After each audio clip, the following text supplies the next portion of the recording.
We can leave that right there.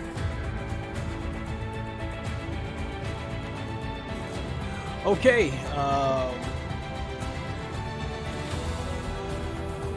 think for this, let's go back home for a second.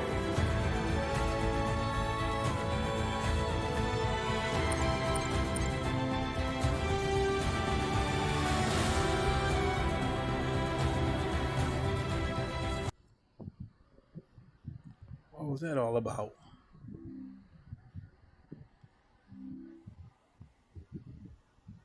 All of a sudden lost my sound.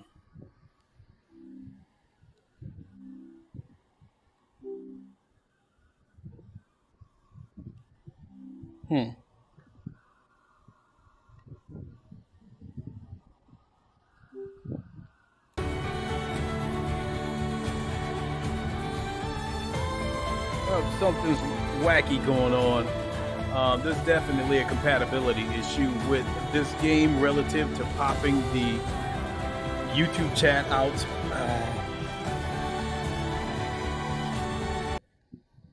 Yep, there it is. Lost the sound. Jeez, I should have left it alone.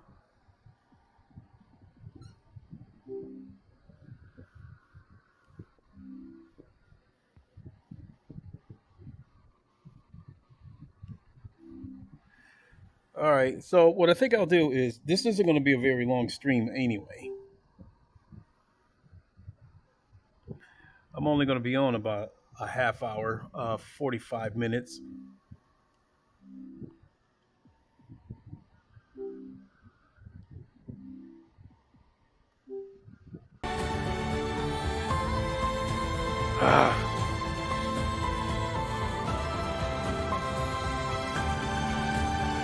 So, I may only do 1 or 2 races, solo races. But let's get on with the introduction first. What is good, everybody? It is the Godfather of VR, the ageless one-of-the-man Lincoln Clay, and we are back with a live stream of F122 in VR. Mainly, I am here to talk about the French Grand Prix that just took place, I believe, a couple of hours ago. As well as what my original plan was today. And so getting right to it, we just got done watching an exciting Grand Prix. I figured it would be an exciting race, but it didn't turn out the way I thought it would. Holy moly. So before we get into the actual discussion of the race, a couple of days ago, I talked about possibly having a surprise today, and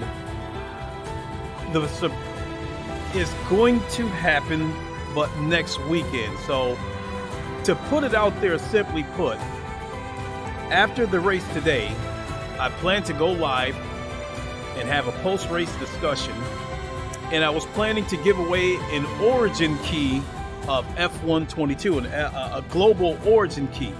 So originally, I wanted to give away a Steam key, but I checked G2A and CD keys, and nobody has a Steam key. They only have origin keys. The origin keys are all over the place.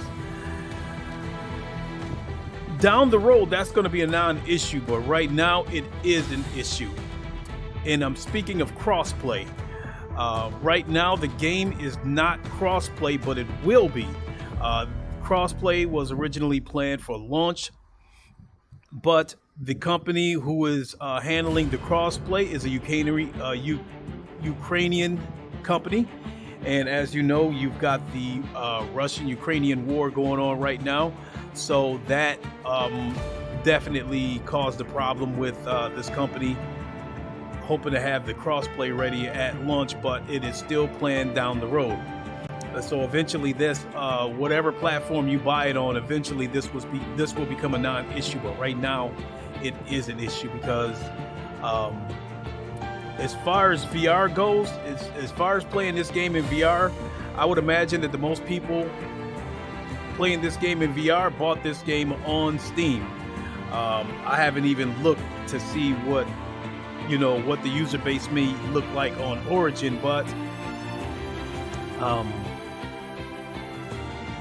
I would imagine at this moment right now, anybody who wants the game probably more than likely wants to get it on Steam or wants to get it on console. So because of that, I have decided to wait until next week to give away a copy of F122. And since I cannot find a Steam code, the best way to do this is when I go live next week, because we also have the Hungarian Grand Prix next week at Hungaroring. I'm planning on doing the same thing. After the race, I plan on going live, have a live post-race discussion, and then instead of just putting a code in the chat like I originally planned today, what I'm going to do is I'll probably do something like, say, anyone who wants to be in this drawing, put a 1 in the chat, and then I'll put your name into a randomizer and let the randomizer pick a winner. And so where the catch comes in is you must have a Steam account, and anybody who wins, I will either send you a friend request on Steam or you send me one. Which I'll probably more than likely send you a friend request on Steam, and then once you accept the friend request, I buy you a copy of F1 and digitally gift it to you. Since I can't find any Steam codes, that seems to be the best way to do it. So I want to give back because I originally bought this game at launch. The VR was in an unplayable state, so I returned it to get a refund. And I originally planned to buy the game again once the VR was in a playable state. But my good friend Ham VR, he's on the EA Creator Program, and he's gotten a couple of keys from EA, and he was so gracious enough to give one of them to me. So I really appreciate it, and so I want to pay it forward and give back to the community. And so I'm going to give away a Steam copy of F122 next week. And hell, and may possibly give away another copy at the end of the Formula One season. We'll see how it plays out. So now, with all of that out of the way, let me take a moment to check the chat before we get into this post-race discussion.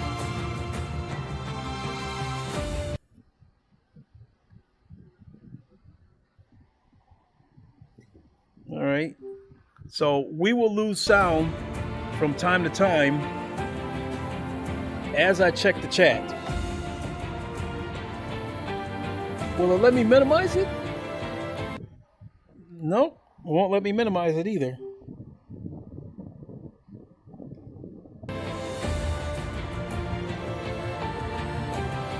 Look at that, Vegeta, all your stuff is coming through now.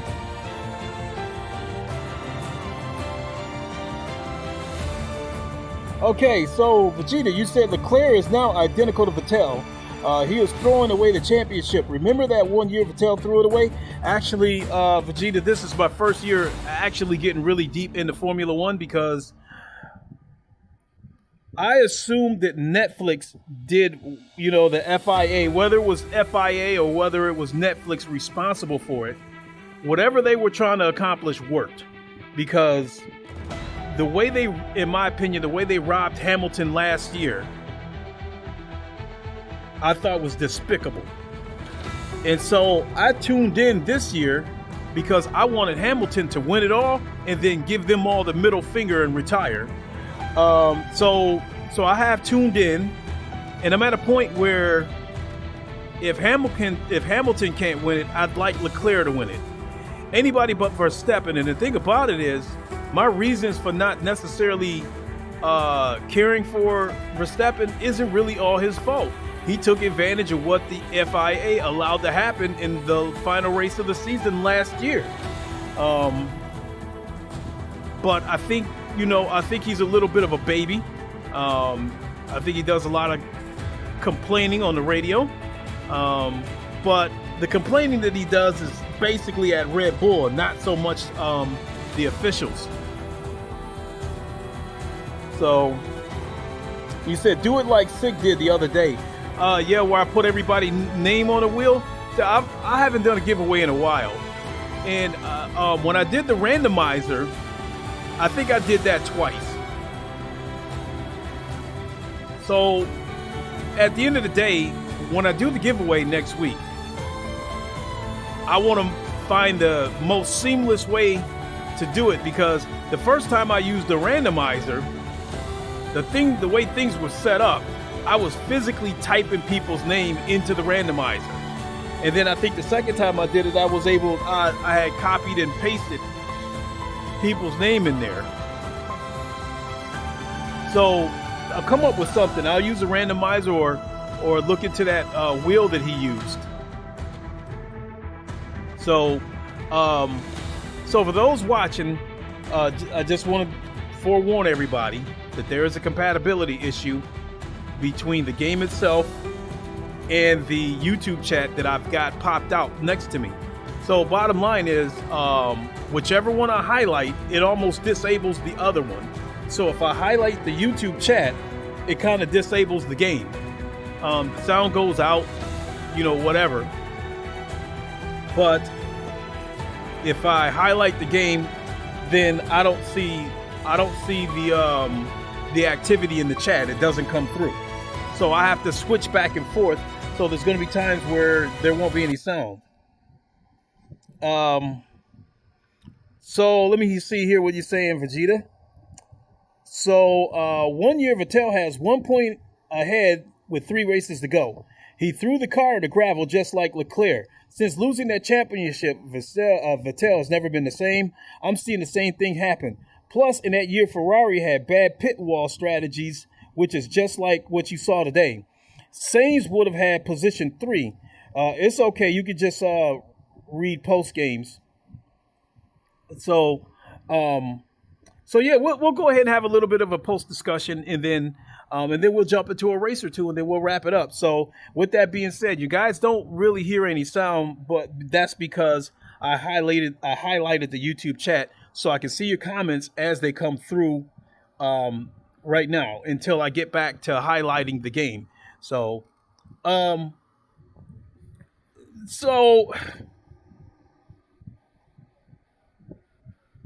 I guess we can start with we'll start with Leclerc.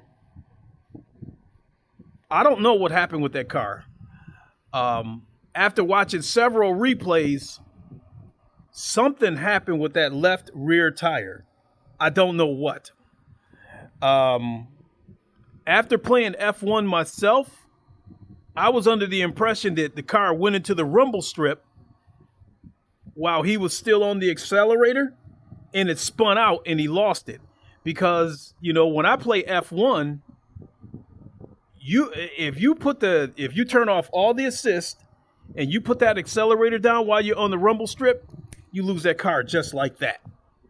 And so I was wondering if something like that happened to him in today's race. And then after seeing that replay, the car was bouncing as it was going around the corner, which I believe they call that porpoising. And I saw a spark underneath the car. And then as it was going around the corner, there was a skid mark coming from the left rear wheel before he lost control of it. So something happened, in my opinion, something happened with that left rear wheel that caused him to spin out. Apparently, engineers said he had throttle choke. So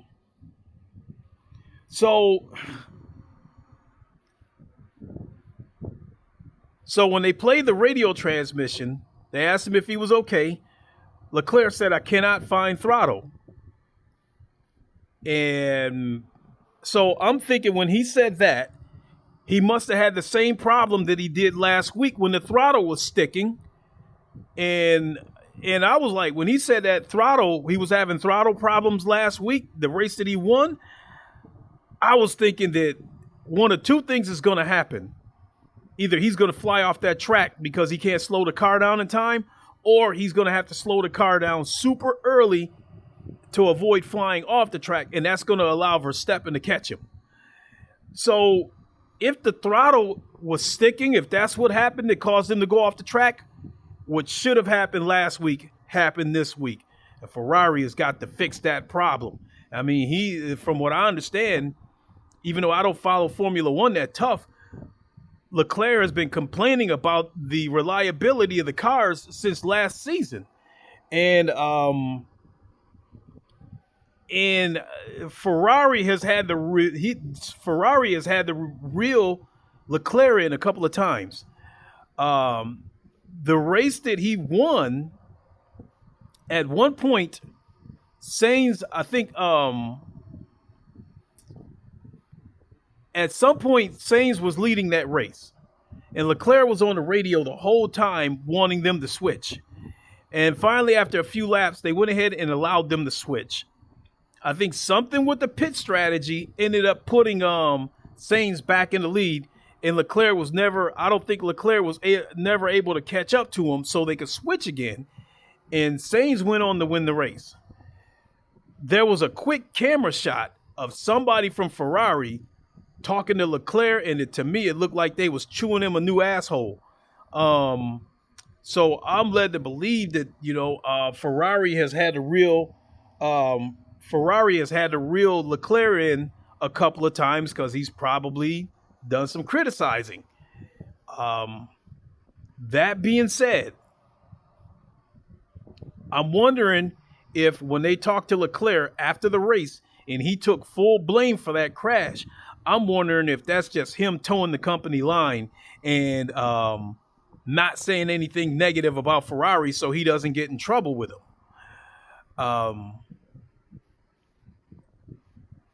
So I don't know. And when I initially saw the crash, when they initially showed the replay, I also noticed that the front right tire to me looked worn. It almost looked like there was a groove worn into that front right tire.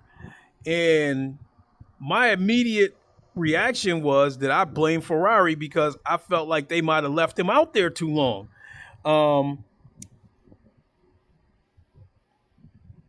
You said that was Bonatto. So let me back up a couple of them, Vegeta.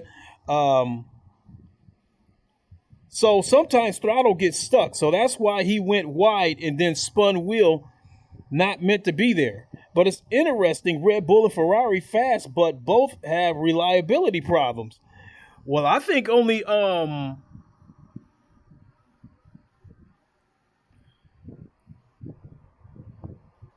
if I'm not mistaken, the race where Verstappen got a DNF, I think that was because something got stuck underneath his car and tore something up underneath there. And I think the race where Perez got a DNF, I think that was because he damaged his car, I believe, trying to overtake George Russell. I'm not quite sure. Have to go back. So other than that, I think the Red Bull team, their cars have been, from what I'm seeing, their cars have been reliable. So is Mercedes. Red Bull has had 3 races with DRS broken. Okay, I was not aware of that. And you said Bonatto is a pit boss for Ferrari. I do think so too. They shouted at him. Yeah. Max sometimes has DRS stuck. Oh, okay. I was totally unaware of that. So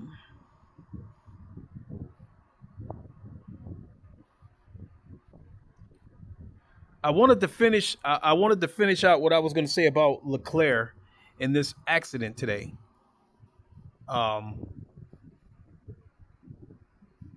And I think that's what I was going to say, was that when he took the blame after initially saying that he couldn't find the throttle, I think that was just him towing the company line and not saying anything to get himself in trouble with Ferrari.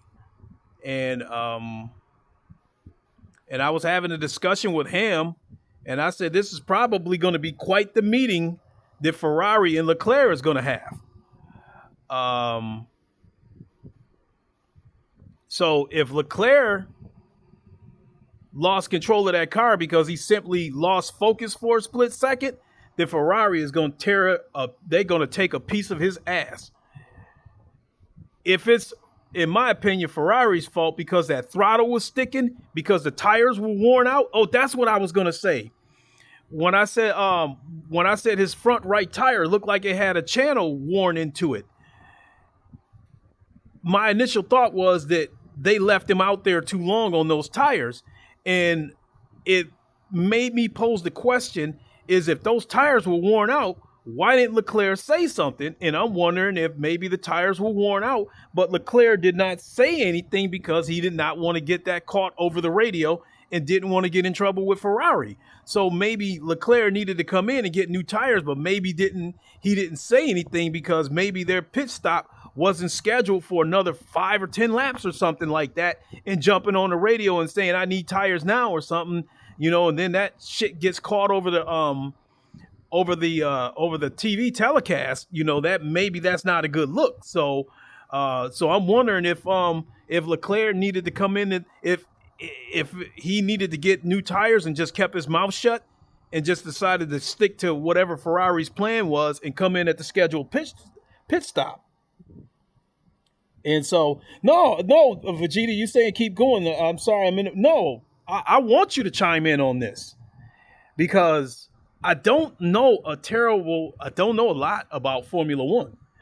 So if you could chime in with something that I don't know about, by all means, absolutely jump in with that.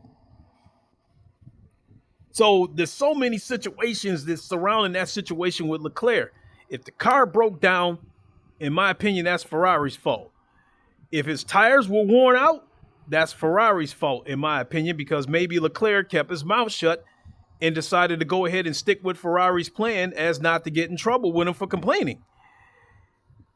If Leclerc lost concentration at the wrong place, right on the curve, then that's going to be on him, and Ferrari's probably going to take a piece of his ass in the meeting. So there's that situation. On the outside looking in, if I had to put blame on somebody, I might have to put it on Ferrari more so than Leclerc, especially if he was having throttle issues. I mean, my guess is either they didn't fix it or they fixed it and it picked the worst time to flare up again. I think Ferrari have a great car, but the team is clumsy. Yeah, they seem to have shown that today. Because we're going to get to that Carlos Sainz situation. What a shame what happened to him today. But I think he shares a little bit of the blame with what happened to him today, too. So, Verstappen, in my opinion, you could probably say he got a gift. But at the same time, as much as I don't care for Verstappen, he's fast. And I figured, you know, the way the commentators were talking, it sounded like Verstappen was just keeping pace with Leclerc, and they probably had a game plan laid out where he was going to try to make a move on him later in the race. So from what I was seeing, I got the impression that rather than Leclerc being as fast as he was, maybe Verstappen was just trying to keep up with Leclerc and was planning something later in the race. I don't know. But he got a gift. That's the end of that. And by that same token, you could make a case that Hamilton got a gift, as much as I wanted him to win that race. Because Hamilton, he was falling further and further and further behind. It was almost to the point where he was out of sight, even on the straights. And I think that's why he was elated with the second place finish, because you could make the case that he finished second in a car that was not fast enough to finish in second. So I think he was absolutely elated with the second place finish. Ferrari, from what I'm seeing, looks like they got some work to do to get that car faster. And so, speaking of Hamilton, the championship points, the championship standings. My take was that Leclerc, coming into this race, Leclerc, I think, was only 38 points back behind Verstappen. I think Verstappen had 208 points coming into this race, and Leclerc had 170. My thing was that I felt like the only way Leclerc would need to win races is if Verstappen finishes second. So bottom line is, Leclerc moving forward had to finish ahead of Verstappen. If he finishes ahead of Verstappen, he can chop him down over the next few races. Or if Leclerc wins and Verstappen gets a DNF, he can catch him. Maybe he can catch him within 2 races, because he wasn't going to catch him today, even with those circumstances. Because I think you get 25 points for a win, and I think second place gets 18. So even if Verstappen would have got a DNF and Leclerc would have won the race, he would not have caught him today.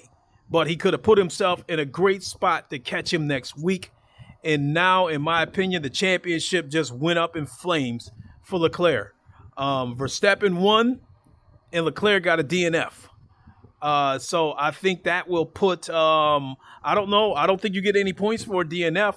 That being said, I think that's going to put Verstappen about 58, 63 points ahead of Leclerc. So you said, coming back to a few of your comments, Vegeta, you said they radioed Sainz mid-corner while he was making an overtake. That was crazy. He would have crashed. They wanted to undercut Ferrari, so he pitted early. I think they knew something about tires. The difference is Max has a better pit wall than Charles. Russell and Perez, what's your take? Was the overtake clean or dirty? Are you talking about when they were under caution and then the race resumed? Because there was 2 incidences with Perez, with Russell and Perez. So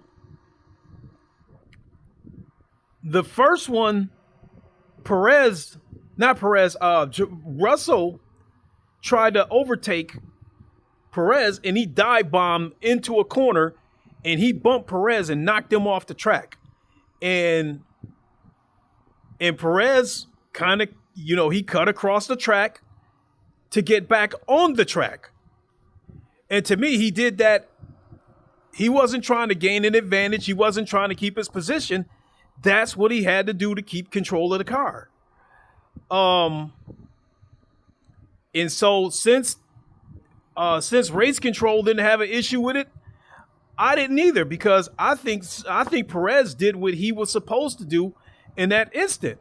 Now, if race control felt like what he did was illegal, they would have ordered him to give the spot to Russell. So my take on that was Russell dive bombed, and I think Russell did something that was reckless that could have caused him and Perez to get knocked out of the race, because those 2 cars could have got tangled up and it could have been a nasty wreck. So yeah, I think Russell was reckless in that instant, and I think Perez did what he had to do to keep the car under control. It just so happens that where it happened at and what Perez had to do to maintain control of the car, he ended up keeping his spot in front of Russell. And Russell was complaining about that shit for like the next lap or 2. And I give credit to Mercedes for telling him, keep your head down. You're faster than him. You can hunt him down. So I think Mercedes did a good job of trying to tell Russell to put that shit out of his head and get your head back into the race and focus on getting back on Perez and overtaking him. So hats off to Mercedes for that, in my opinion. So the situation where race resumed and Russell timed it perfectly and got past Perez, it looked to me like he caught Perez sleeping, and now Perez is the one complaining. And I guess he was complaining about Russell pushing him off the track and stuff like that a couple of times. But as far as that overtape goes, hey, you know, if it was legal, it was legal.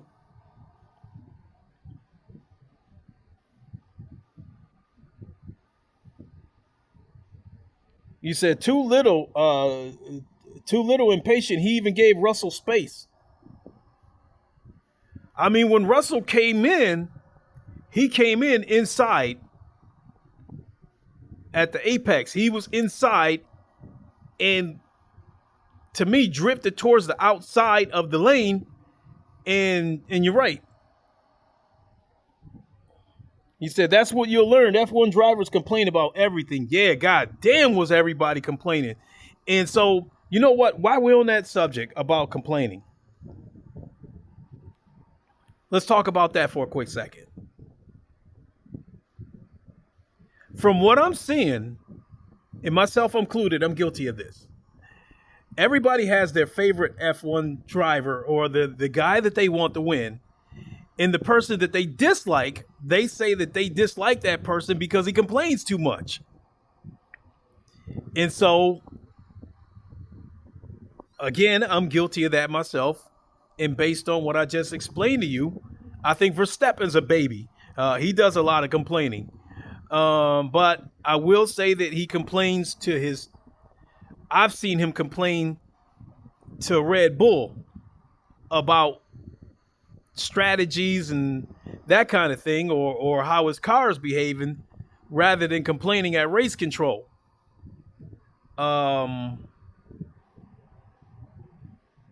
True, all have bias. So then I was watching Jardier's stream because he's in the middle of a 6-hour race, and he teamed up with UKOG as well as Sir Fock. And somebody asked him something about the race, and he was giving his opinions. And he said he thinks Russell complains too much. And he thinks that since Netflix has gotten involved, that Formula One isn't what it used to be. And because I guess he's the type of person that likes to see a little bit of tire swapping and stuff like that, and likes to see a little bit of bumping and grinding. And he thinks that since Netflix has gotten involved, that stuff is the marshals have been cracking down on that stuff. And he said that that if you want to be a champion, you have to take chances, you have to be aggressive. And he said that during his championship run, he felt like Lewis Hamilton was ruthless. I was watching a guy, Wolfpack Performance. I've been watching him the past couple of weeks. I'm on the verge of subbing to his channel. And he had a post-race discussion today. And he obviously doesn't care for Verstappen either. So, yeah, I mean,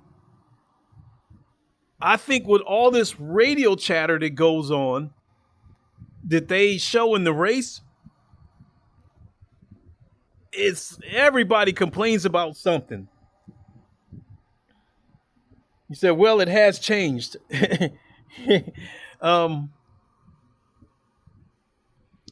So yeah, I think that's what it boils down to. I think people like who they like, and whoever they don't like, they don't seem to like that person. Because they either feel that person is dirty or they feel that person complains a lot. Problem is, you can be aggressive, but the other team just calls FIA, and then you get penalty or have to give back the place. I haven't seen a situation in a race this year where somebody had to give back a space because somebody complained about it. But yes, I have seen a lot of complaining.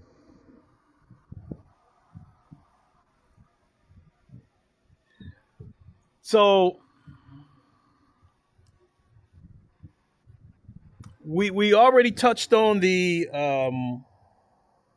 George Russell situation, the back and forth between him and Perez, you know, I guess we covered that.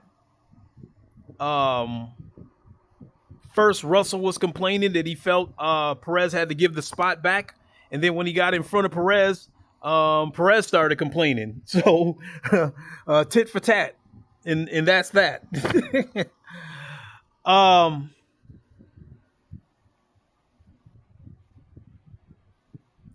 And then I think let's get to the last topic that I want to talk about.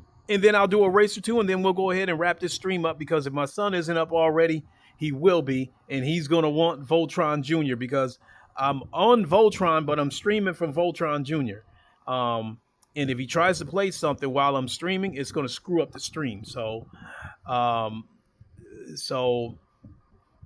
real quick, I'll slip this in real quick.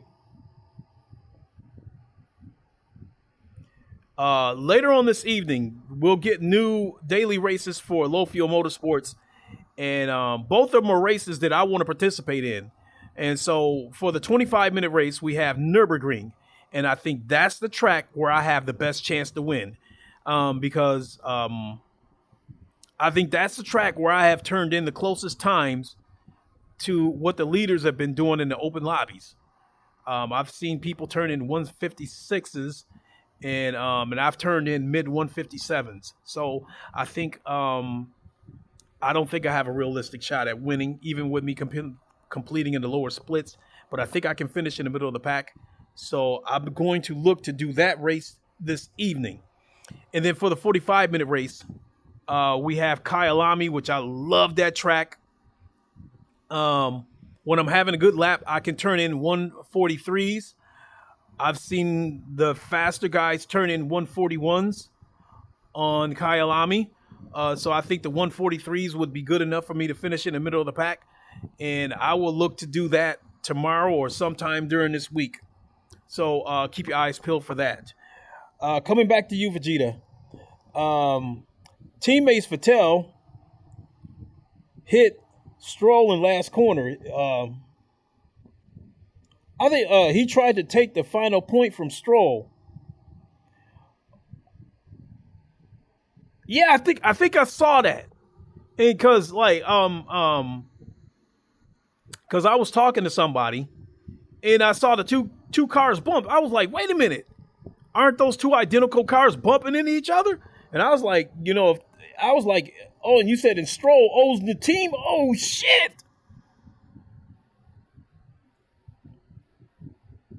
Now, I have heard that Formula One takes some money. That the drivers basically have some money that they got to have money to get into, to get a seat. So that part of Formula One is nothing like what I thought it was. I thought it was basically a situation where like, take for instance right now, Hamilton's old. We don't know how many more years he's going to be around. So I would like to think that but Mercedes is scouting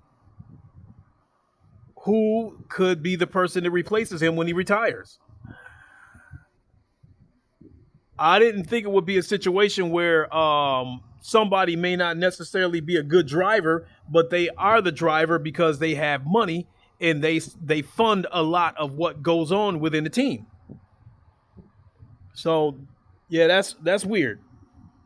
I didn't think it was like that, but now I know. So let's get to the last point of this post-race discussion, and then I will do a race or two, and then I'll go ahead and hang it up. And that is the Carlos Sainz situation. Lando Norris has to be the favorite. Okay, I'm assuming by that you mean the probably the fan-friendly guy.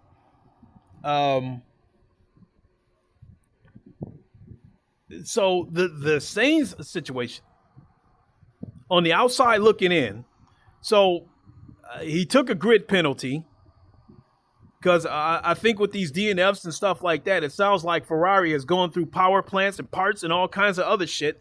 And I think I'm under the impression, now this is where you can correct me if I get this wrong. I'm under the impression that they have gone through their allotment of parts, power plants, what have you. And then once you go through your allotment and once you go past that, you're going to get hit with penalties. And so he took a grid penalty, and I think he was starting 19th. And the way this race played out to me, when Leclerc, when he crashed and everybody started coming into the pits, Sainz came into the pits. When he got out of the pits, there was a near wreck. And the way he was driving, he drove like a demon after that. And the impression that I got was, with these F1 teams, you have Batman and you have Robin. Leclerc is Batman and Sainz is Robin. Over with Red Bull, Verstappen is Batman and Perez is Robin. And I'm thinking that there's a situation with a couple of these teams where the Robins want to prove that they are Batman. And they are waiting for the team to take the handcuffs off and give them the green light to go all out. We know that we can pretty much guess, using Red Bull as an example, that if Verstappen gets a lead and Perez happens to be behind him, he's probably going to be ordered to back off, to block off the rest of the pack and protect Verstappen to make sure he gets the win. He's probably not going to get the green light from Red Bull to go ahead and fight it out with Verstappen for the win. And so you would think that, I'm led to believe that that's the same situation with Ferrari. So I think when Leclerc crashed and Sainz came into the pit, I think in so many words, Ferrari told Sainz, okay, you're Batman now. Bruce is out. You're Batman now. Get out there and make it happen. Because I'm guessing that, Ferrari still wanted manufacturer's points. Because, Sainz was in the middle of the pack and the dude drove like a demon. He was the fastest dude on the track today. And this is where both of them get blamed, because Sainz wanted to come in and get tires. They told him to stay out. So he stayed out. And he's still racing like a demon. And he caught Perez and overtook him, and they jump on the radio and tell him to come in when he's in the middle of a fight. What the hell was Ferrari thinking at that moment? Do they not got monitors and see that he was in the middle of a fight? And they're going to interrupt that fight and tell him to come in the middle of the fight? That shit could have disrupted his focus and caused him to go off the track or crash, worse yet. So what the hell was Ferrari thinking when they did that? You bring him into the pits that late in the race with what, maybe like 9 laps to go? Did you think that he was going to be able to get out there and make those 9 laps up and reclaim that third spot that he fought so hard to take from Perez? What the hell was Ferrari thinking? I'm not a guru at racing, but even I seen that shit was crazy. What the hell were they thinking?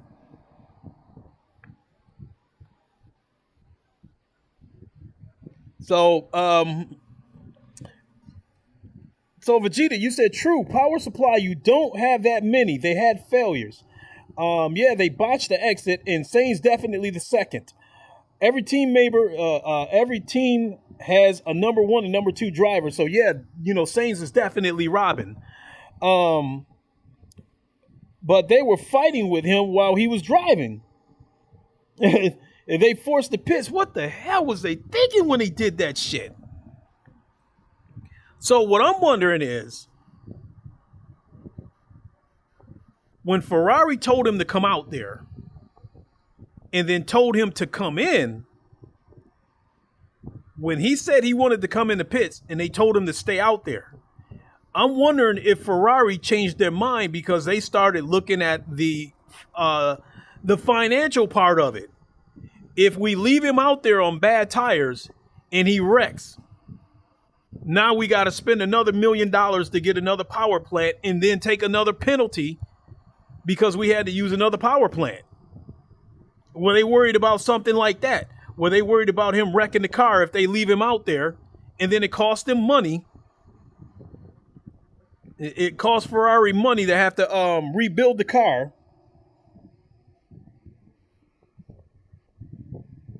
And then somebody's ass is really in the hot water because of how much money they had to spend rebuilding the car if Sainz crashed. Remember, his car caught on fire, about a week ago?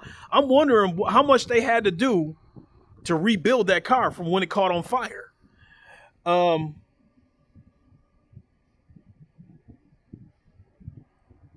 You said, my question for you is, do you think Binotto will now shout at Sainz like they did to Leclerc?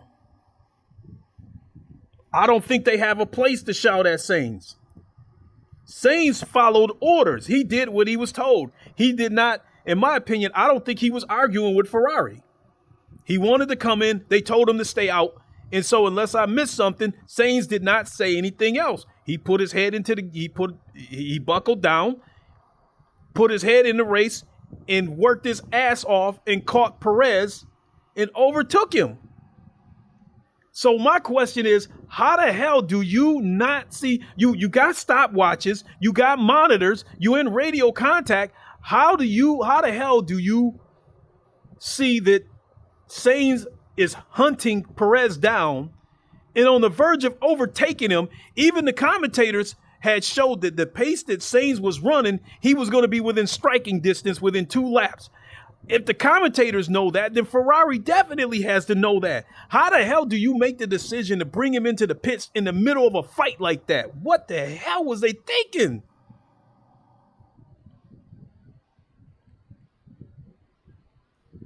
So at the end, he said, why the hell did we? He said, at the end, he said, why the hell did we pit, man? Angry voice message he sent them. Oh, if that's what Sainz said to Ferrari, then yeah, they gonna have a word or two with Sainz. The only difference is it might not be any cameras around to catch it the way they took a piece of Leclerc's ass. You said each team also has a budget cap. If they go over, they could lose points or banned from season. That's why they played it safe.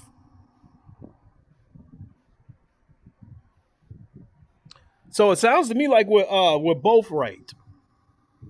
They probably brought him in to get fresh tires because if he wrecks and they have to rebuild that car, they have to spend the money to rebuild that car. They take a grid penalty and probably lose points as from what you're saying.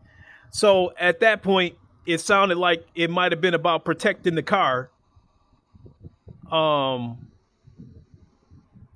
all else. So that's what it sounds like. But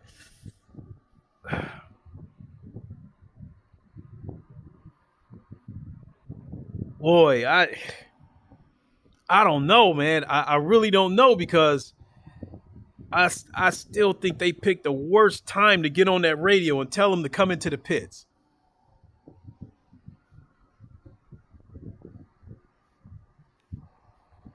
So now, so in wrapping this up, before I go ahead and do a lap or two, for all intents and purposes, this season's over. Verstappen's got this season in the bag.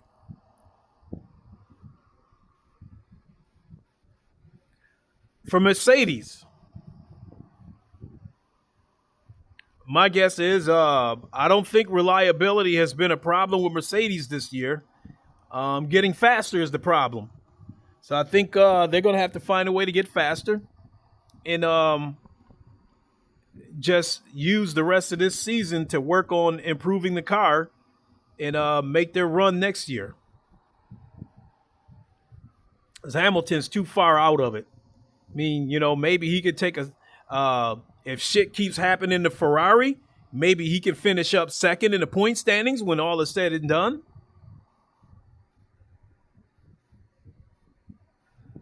Who knows?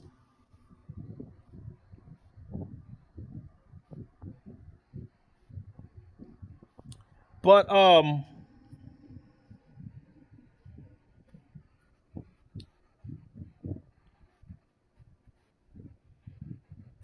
yeah, let's go ahead and wrap this up.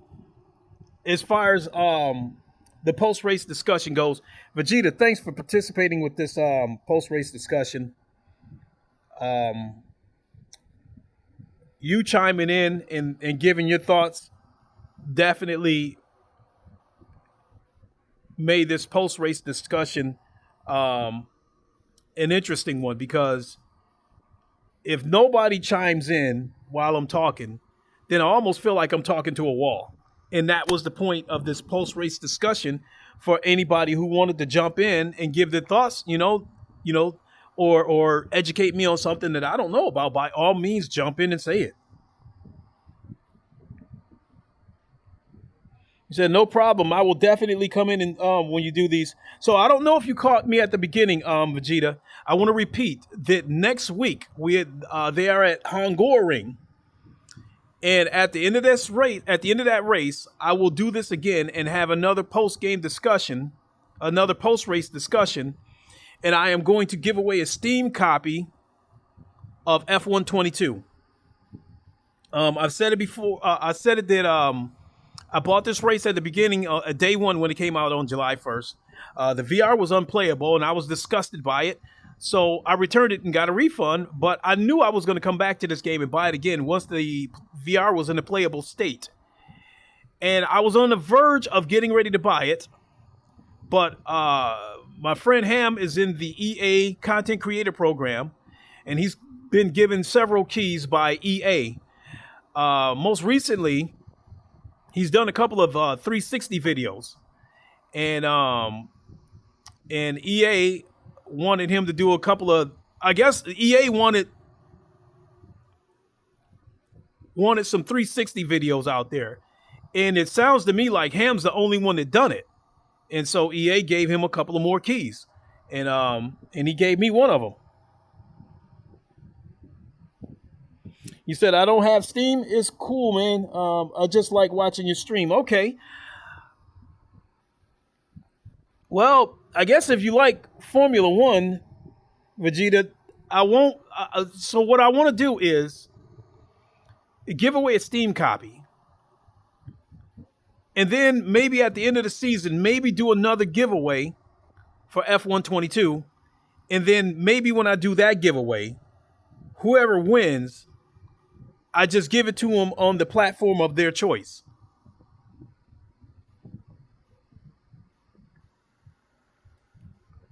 So I think with Formula One, it appears to look beautiful on both PC and PS5. The big difference is PC has VR support, and I guess how good it can look all depends on how powerful your computer is. So yeah, I was originally going to give away an Origin key for F122, but that could be an issue because more than likely the user bases for F122 are most likely on Steam and on console, PS5 in particular.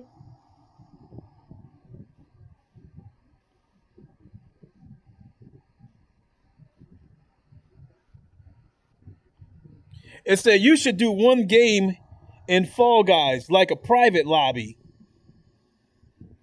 One winner gets a code. You know, that's interesting. But the problem with that is whoever's skilled at that game is going to have an unfair advantage.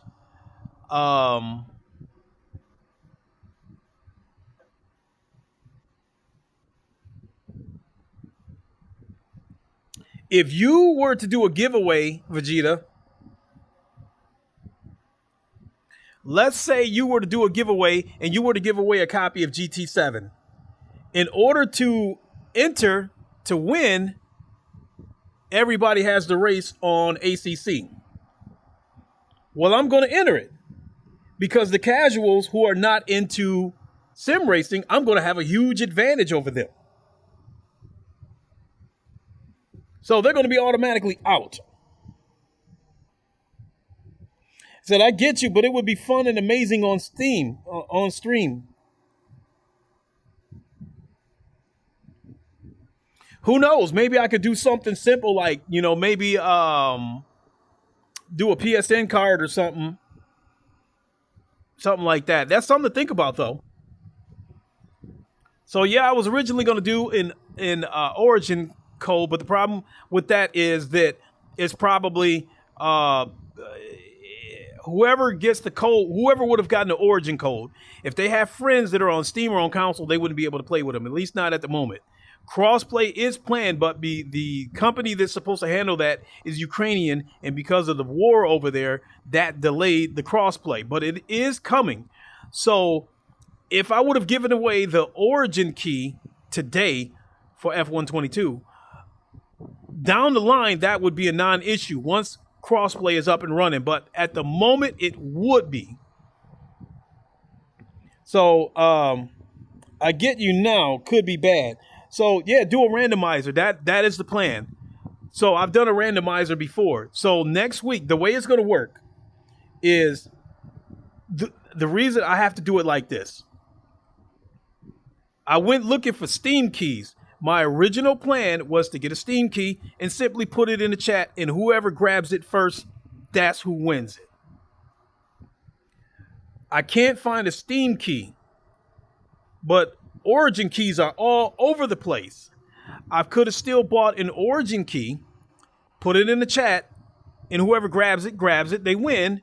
But I don't know what the user base looks like over there because most of the users are probably on Steam and on PS5. So whoever wins the Origin key may not be able to play with their friends. So I was taking that into consideration. So what I'm planning to do next week is anyone who wants to participate, I put their name in a randomizer. Whoever wins, I send them a friend request on Steam, and then I gift it to them.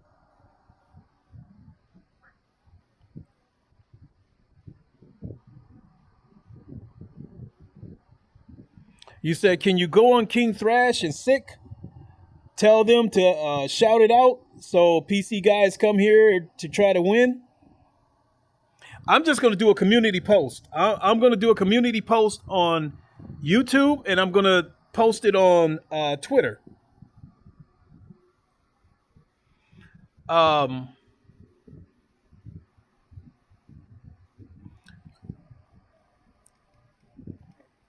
Because honestly speaking, let's be real. A lot of the people that are subbed to King Thrash and Sick Humor, they're not interested in racing games. They want console war shit. They want to see all that drama. So I tell them to shout it out. And not only that, a lot of the viewers that's on Sick Humor and King Thrash's channel, they are PS5 people. And they may not even have a PC.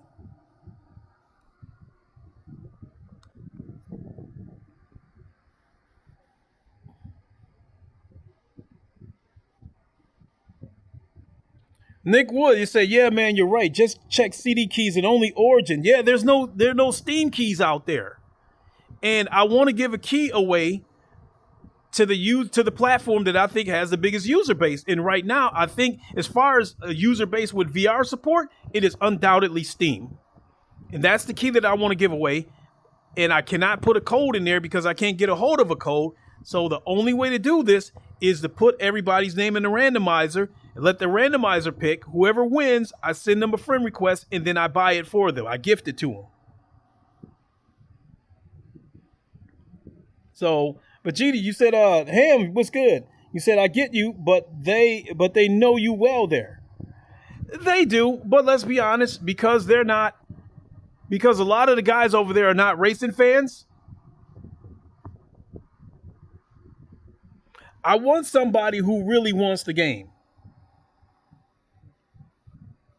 If I get people who come in from Thrash's and Sick Channel looking to win, what would ultimately happen is, if they win and they're not interested in F1, then they ask me to send them the money, the equivalent through PayPal, or they ask me to give them a different game. The whole purpose of this giveaway is to give back to the community, because Ham was gracious enough to give me a key, so I want to give it back to the community. And I want to share in this excitement of this F1 season. Because even with Leclerc going out of that race today, it was still an exciting race. There was a lot of drama going on. And I mean, that after Leclerc went out of the race, they didn't even really put the camera on Verstappen or Hamilton anymore. It was all about, Russell, Perez, and Sainz.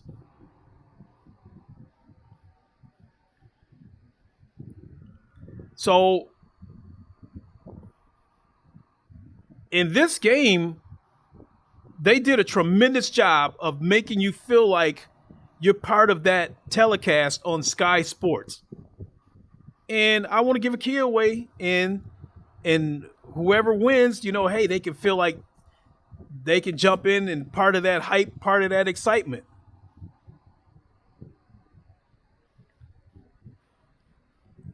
Hey, Vegeta, I've said thank you to him more times than I can count.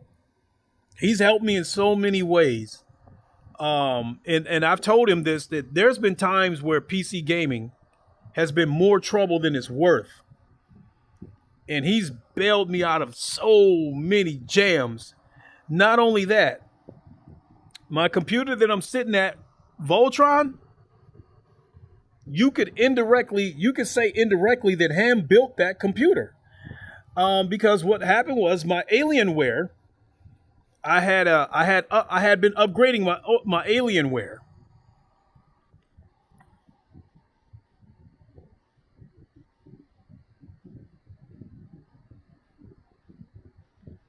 Say, yeah.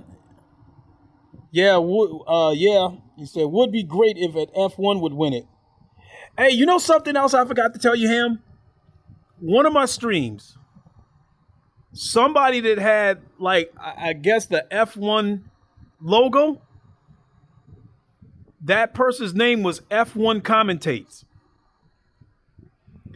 And that person commented that said that, you don't have a lot of viewers, but he said they enjoyed watching the stream and seeing that I look like I'm really having fun. So they told me to keep up the good work. I go back and check that channel, and it has no videos, no subs, nothing. So I'm wondering if that was somebody officially from F1 that saw my stream and just came in to throw a quick comment and left. If they did, thank you so much. I appreciate it.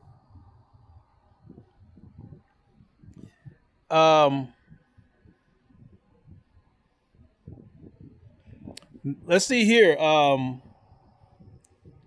Nick Wood, you said, hey, Ham VR, was bigging you up the link about your VR setup in game, not knowing you both were already friends. Yeah, we've been friends for a while, and credit goes to Gamertag for me meeting Ham, because I was a member of the VR Link a few years ago, and it was Gamertag when he brought me on as a panel member to the VR Link.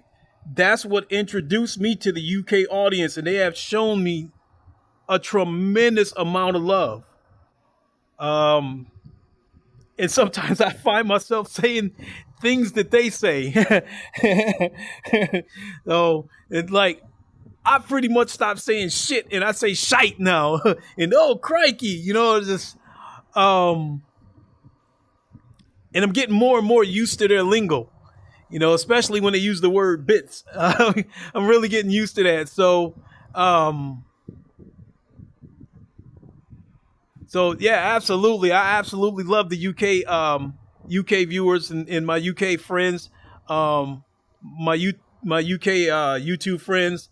You know, Ham, Kevy D, Salsa, Gamertag, Paradise Decay. I love them all. The UK has shown me so much love. It's overwhelming. So yeah. As I was talking about what happened with my Alienware, long story short, I put an i9 9900K in it. I had just upgraded it. I instantly saw the results in performance. There was a huge jump in performance. But after, say, maybe about an hour, I would get a blue screen. And it was suggested to me that maybe you need to update the BIOS. So I downloaded what I thought was a BIOS, and long story short, it killed the computer. Spent all night trying to fix what was wrong with it. I had it a couple of times and I got hard-headed. You know, I put the i7 back in there and it was running fine, and I got hard-headed and threw the i9 back in there and it killed it. So I was going to buy a PC. I was looking to buy a PC that had a 3080 in it. And Ham says, before you buy anything, send me the specs and I'll tell you whether or not to get it. I sent them the specs to a couple of PCs, and he said the i11 is garbage. Don't get that. And the PCs that I sent them that had 3080s in them, that was the CPUs that they had in them. They had i11s in them. So I said, how about this? Why don't we just build one? And I said, I want to get started building this PC today. So what Ham did was I gave him my zip code to where I live at. And he went on the Best Buy site and he typed in my zip code so he could find the Best Buy that was closest to where I lived. And he said, based on what they have in stock, he said, get this, get this, get this, get this, get this. And as far as the 3080 goes, I went on eBay, and yes, I paid a scalper $1,400. The card retails for $1,200, and I paid $1,400, which at the time I was okay with that, because when the crypto miners and the scalpers were first getting hold of these cards, people were selling 3080 Ti's for $2,000, and they were selling 3090s for $3,000. Gotta go, Vegeta. You said you gotta go. I'll catch you on the next stream. Take care. Appreciate you popping in. Great conversation, Vegeta. Really appreciate it. So Ham put together the pick list, and I went and bought all the stuff. And then he sent me a video how to build it step by step. And so Voltron is my most powerful PC, and it is the first PC that I ever built solo, without somebody having to be right here, right next to me building it. And so I built it, and because of all the RGB lights that's in Voltron, I mean, it looks like a carnival. There was a ton of wires. There's a ton of wires inside that PC. When I built Voltron Jr., that was actually more fun because I knew what I was doing. And I didn't really have to watch any instructional videos. I knew what I was doing. That was a lot of fun. I'm actually thinking about doing it again because I still have my 2070 that's laying around. So I have been thinking about buying the cheapest possible parts that will still give me formidable performance and build another PC using the 2070. And from there, I will either sell it or put it in my bedroom. And that might end up replacing my PS4 Pro or my Xbox One S that's in my bedroom. So, all right, I'm gonna do one race and then we'll close this up.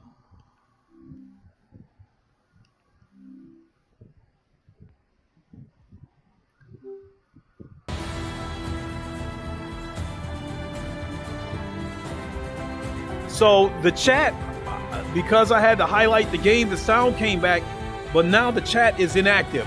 So if you guys type something in the chat, I won't be able to see it until I come back and highlight the chat, and then it scrolls up. So if you chat, if you send a comment and I don't immediately see it, just hang on till after the race and I'll come back.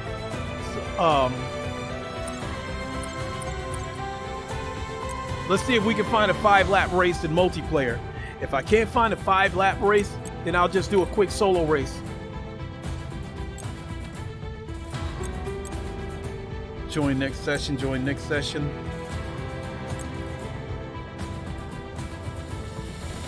Round 3 of 5. See, I could jump in that,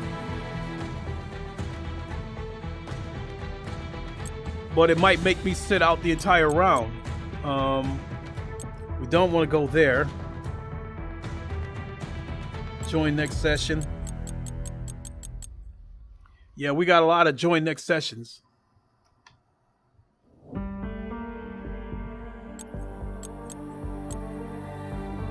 Join lobby. There's only one person in there, but it's a good connection. It's at a track that I'm familiar with.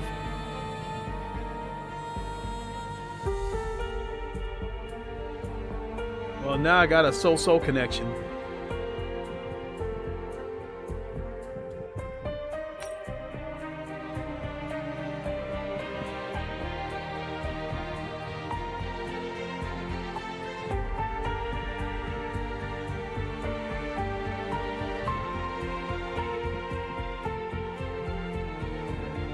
Oh, the connection just went horrible.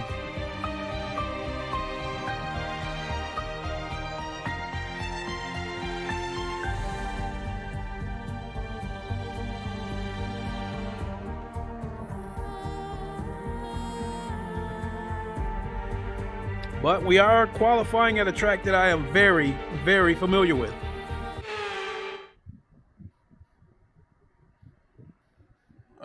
Go to track. So all softs for qualifying.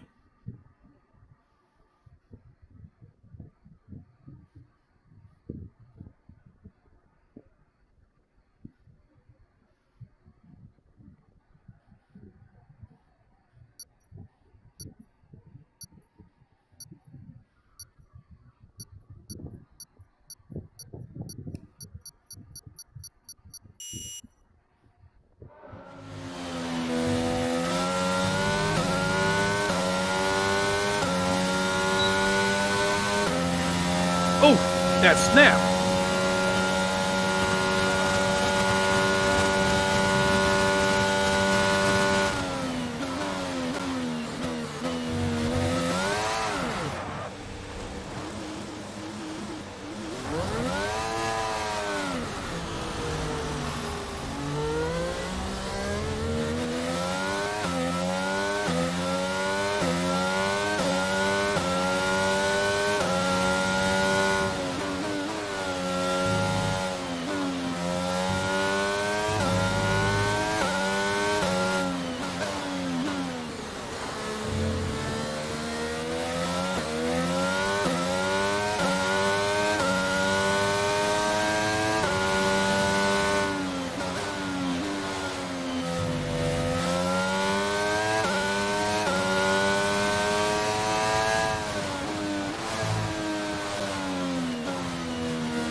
Woo.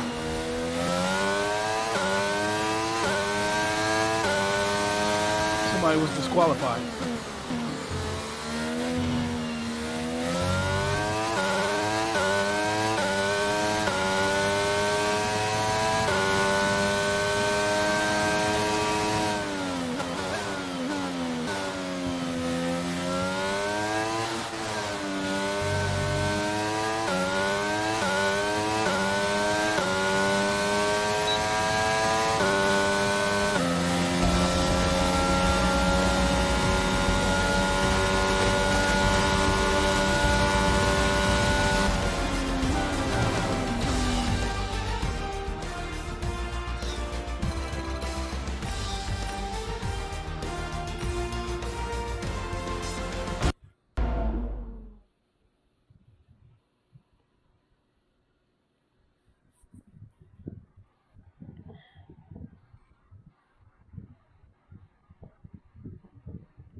I'm stuck in no man's land.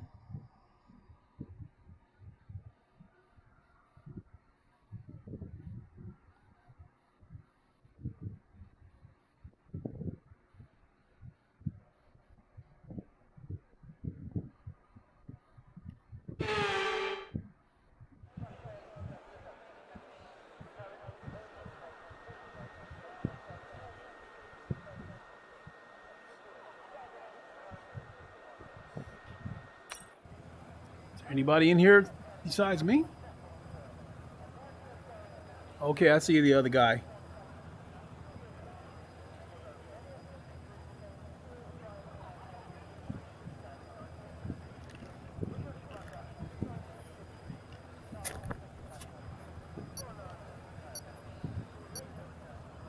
So this is only a 5-lap race. And yeah, I'll come back to the chat right after this race.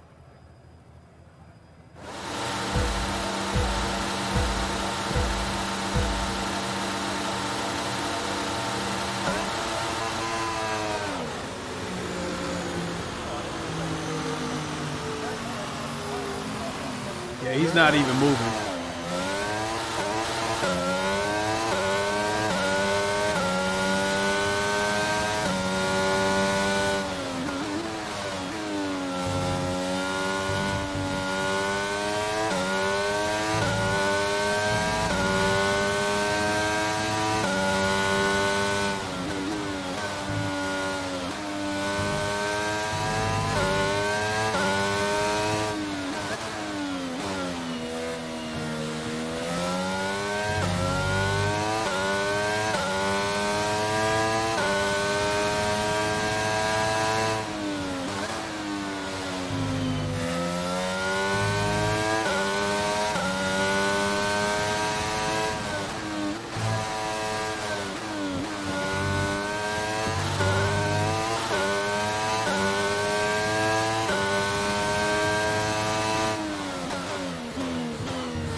Overtake button more. It's time to utilise some of this energy. Come on. Okay, I will.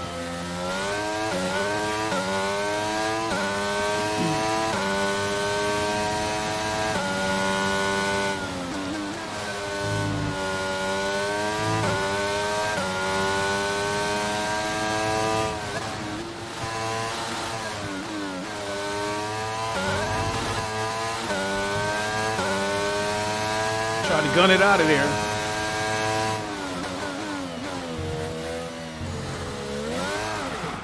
And Don't there worry it about the is. spin. Let's just get back up to speed. Careful on the next few corners. Your rear tire.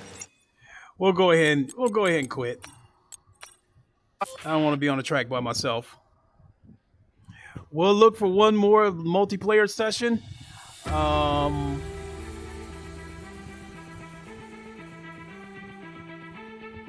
And my wheel is stuck.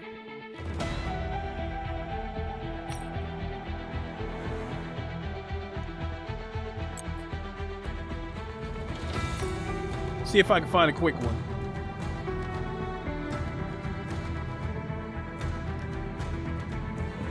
Ah, this is 13 laps.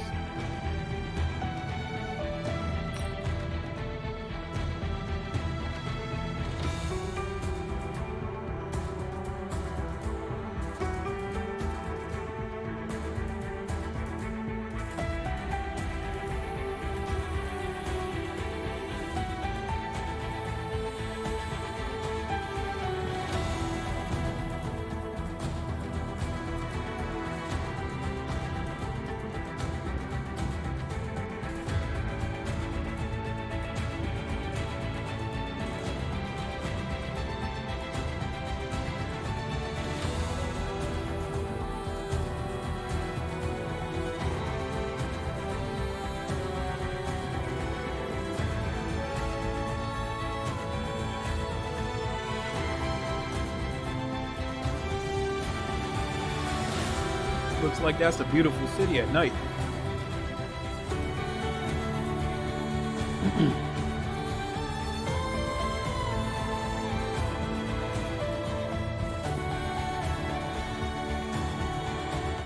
We did it! We did it! Oh, is that the end of the race?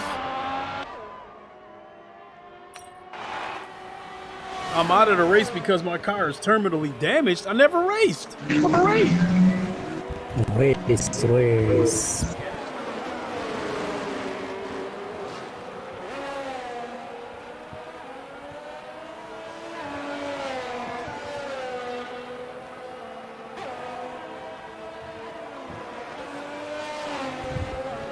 Yeah, it looks like I'm having malfunctions too.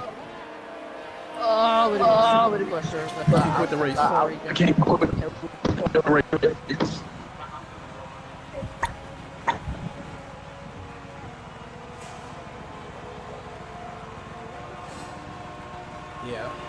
Yeah. Issues. All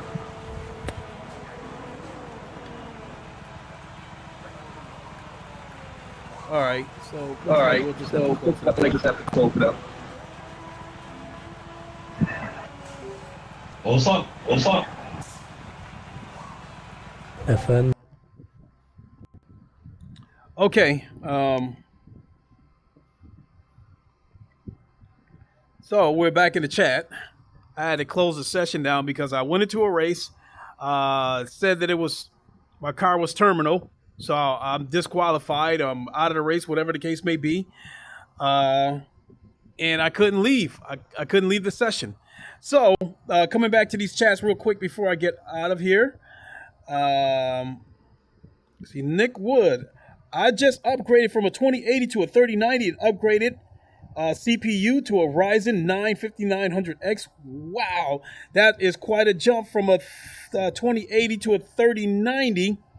Whereas my case, as far as GPU goes, the jumps that I've made, I originally went from a 2070 to a 3070. I ended up giving that 3070 to my son. And I got the 3080 Ti, and then I turned around and bought a 3070 Ti after that and built my streaming PC. So with this PC's got a 3080 Ti in it, and my streaming PC in there has a 3070 Ti. So I'm definitely covered.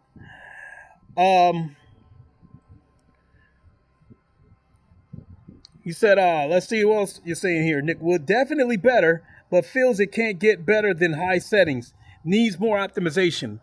And Ham says he's asking you what headset you use in VR. Quest 2 through AirLink seems to run better than virtual desktop. Ham says, I'm hoping the 4090 expected October. November will handle pretty much anything. And he's saying you got to be gentle with those cold tires, Lincoln. First, baby. I was the only one that could beat it, so yeah, I got first. Nick Wood said, yeah, I was thinking about holding out for the 4000 series. Rumors it'll run twice as good. Think November is realistic. Too many 3000 cars out there to sell first. Now, I did see a YouTuber by the name of Graphically Challenged. He does, I guess, Jay-Z, I guess it's Jay's 2 cents. I guess his sources were saying that the 4080 and the 4090 could be delayed till next year because they want to try to unload all those 3000 cars that they're stuck with. But he said something that makes absolute sense. He said that the 4000 cars are well into production. And if they delay those cars in order to try to unload the 3000 cars, one is that's not going to sit in well with shareholders. And number two, they're building those cars, those 4000 cars, and they would have to find a warehouse to keep them in while they try to sell the 3000 cars, which means they would have to pay money for that as well. And then the other thing that he said was AMD's new card that they're coming out with. You don't want them getting in front of you, because if the AMD card gets out in front of the Nvidia card, once the Nvidia card finally comes out, the only people who are going to buy it are the ones who specifically wanted or needed that specific card. Because you know, people are probably going to jump on whatever card comes out first. So he was saying that all those factors, he thinks all those factors combined, it would be absurd for Nvidia to delay the 4,000 cards to try to unload the 3,000 cards that they're stuck with. To me, they're just going to have to eat it. They're just going to have to take the loss. And what I'm wondering is, how the hell did you go from not having enough cards to having too many cards? So I'm wondering if Nvidia pulled the same bullshit that Sony has pulled in the past, where they have deliberately put a stranglehold on supply to drive up demand. So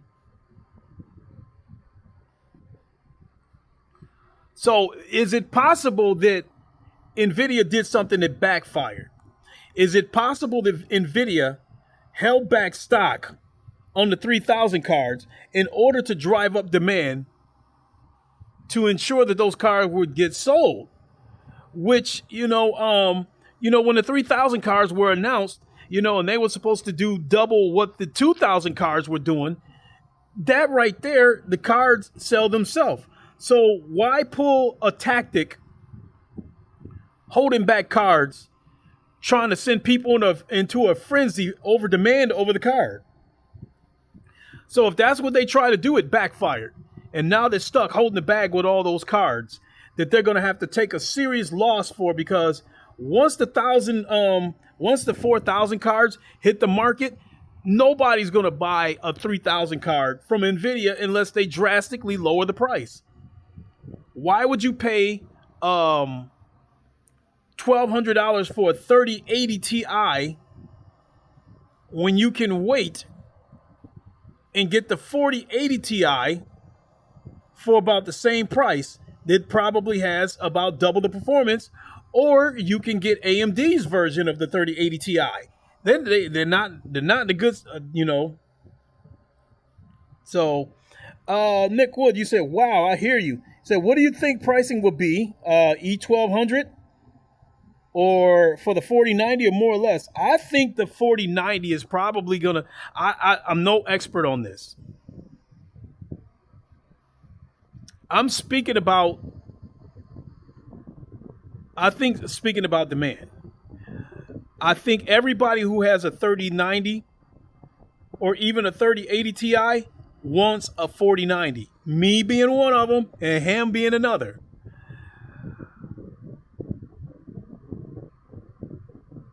If they price the 4090 at $2,000, I think that would be kind of steep, but I might be willing to pay it.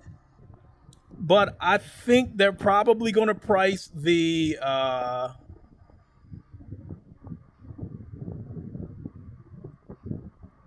I think they might price the 4090 somewhere between $1,600 and $2,000. I don't know. Let's see here. Coming back to the chats. Ham says, I got my 3090 about a month after launch, so definitely got my money's worth. And it said, Nick Wood, you said, yeah, you were lucky getting a 3090 early doors. Playing Half-Life Alyx on Ultra shows that 3,000 cards can make VR look amazing. I would say with this 3080 Ti, which isn't too far off from the 3090, the majority of my VR games, I have been able to play them at ultra settings. It's only the super high demanding games like I have not played Microsoft Flight Simulator, but I already know that's a game that I'm not going to be able to play at ultra settings, because I've seen benchmark videos in VR where they barely got 60 frames per second out of a 3090 Ti, and I think that might be flat screen. So, and what's another? And then some of these sim racing games are demanding too. ACC, for instance, I can turn the settings up to VR Epic, but I have to play with the other settings in order to get it to run good. So, and he says the market is flooded by crypto fall, which had collapsed, which means there are a lot of used 3,000 cards out there hitting the market. They're going to be everywhere. And that's the other thing that Nvidia is going to have to compete with, is because of the crypto collapse, there are people out there that are now selling their 3,000 cards for retail or even less. So Nvidia is going to be competing with that, in addition to trying to unload their own 3,000 cards. To me, they're just going to have to eat whatever, whatever pile of 3,000 cards they're sitting on, they're going to have to take their loss so they can unload that shit. They're going to have to damn near liquidate them. They're going to have to, have a going out of business sale to get rid of those 3,000 cards. In my opinion, the time to start lowering them is now. But the American mentality is to try to sell them for retail for as long as possible and don't drop the price on them until just before the 4,000 cards hit. Well, they're going to be stuck if they try to do that shit, because the crypto miners over on eBay are willing to take that loss. So they're going to basically undercut Nvidia. So, and Ham says, I think the 4090 will be priced similar to the 3090 at launch. E15 to E17, depending on the model. And Nick Wood, you say, yeah, I made the jump at the wrong time. I can't necessarily say that, because at the time that I bought my 3080 Ti, I knew the 4,000 cars were coming. At the time that I bought the 3080 Ti and that I knew that the 4,000 cars were coming, I don't think I had heard at the time what kind of performance that we could get out of the 4090. But it makes no difference, because I didn't pay attention to it, because at the time, crypto was still going strong. So I had already assumed that it was going to be the 3,000 fiasco all over again, that when the 4090 hits, the scalpers and the crypto miners are going to be the first ones to jump on them. Now the crypto miners might be out of the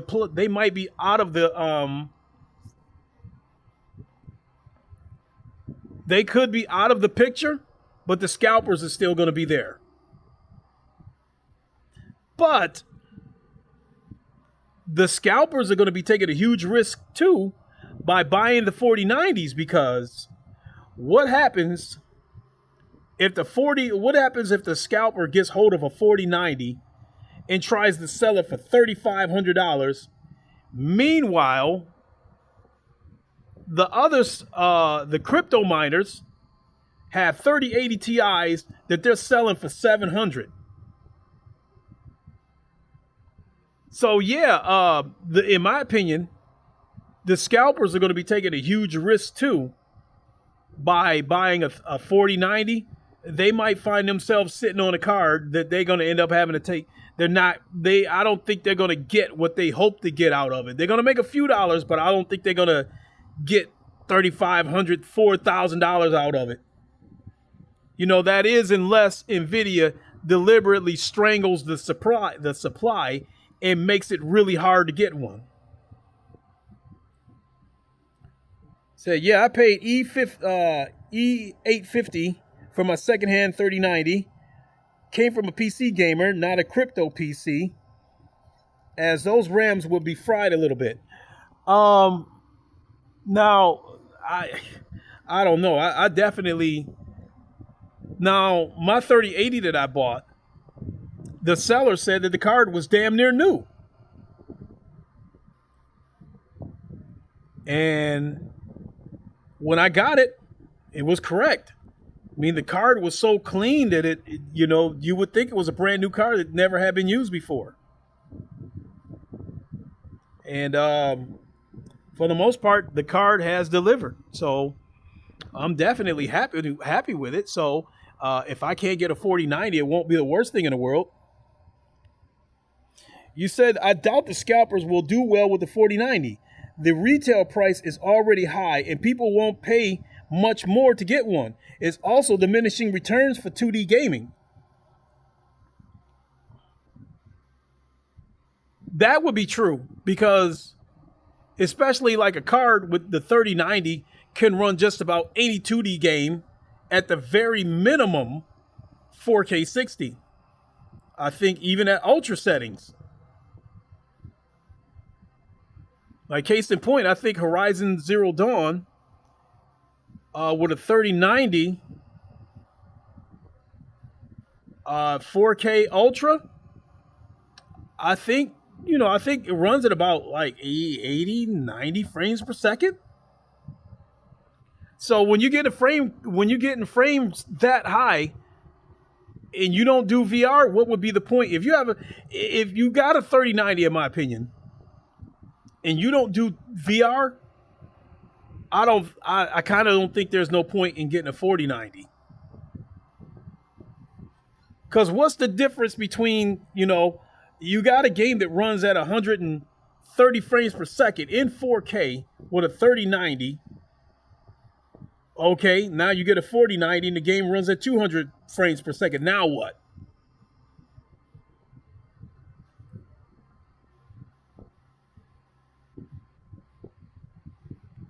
So in my case,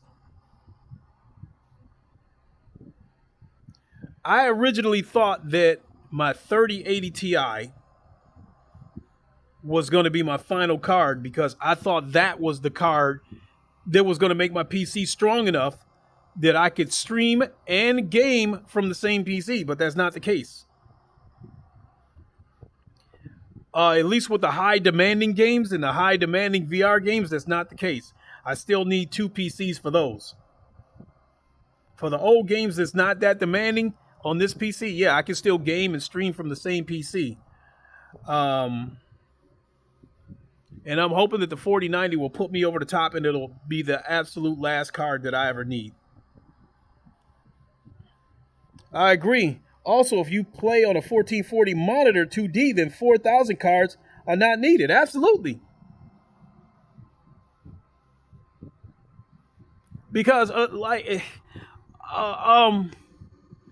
1440 monitor, what's the most you can go up in hertz? Like 240?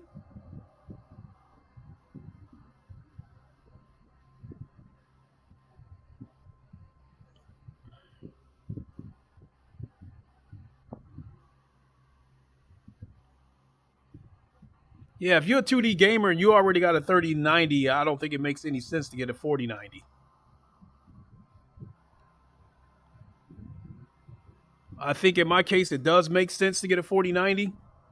ACC is a very demanding game, and it is definitely a game where the more powerful your PC is, the better you can make the game look. And I think this is also a game, F1 is also a game that I want to see maxed out. After 240 hertz, your eyes can't see the difference. I think it was from what I understand, I've heard that the human eye can't see faster than 60 frames per second anyway. So even 240 hertz would be overkill at any resolution. What time we got? Oh my God. Yeah, I think it's time for me. I got to wake my son up so I can get ready to take him home. So with that, unfortunately, I have to cut this short. When I get back from taking him home, I am planning to do another F1 will benefit for 4,000 cars, absolutely. When I get home from taking my son home, I plan to jump into a low fuel motorsports daily race. 25-minute race at Nürburgring. And I think this is a race where I have a legitimate shot at getting a top 5 finish for low fuel motorsports. So be on the lookout for that when I get back. And I will see you then. And I'm going to get ready to boogie on out of here. I just heard my son. I just heard him moving around, so I got to get going. With that, until the next one, thanks for watching. I really enjoyed today's stream, even though I didn't do much racing. It was more or less about the post-race discussion, and I really enjoyed that. So shout out to Vegeta for participating in that discussion. I really appreciate it. With that, I am going to boogie on out of here. So until later on this evening when I do the low fuel motorsports race, you guys know the line. Wakanda forever. Long live the king, and deuces. We'll see you all soon, everyone. What time will that be? The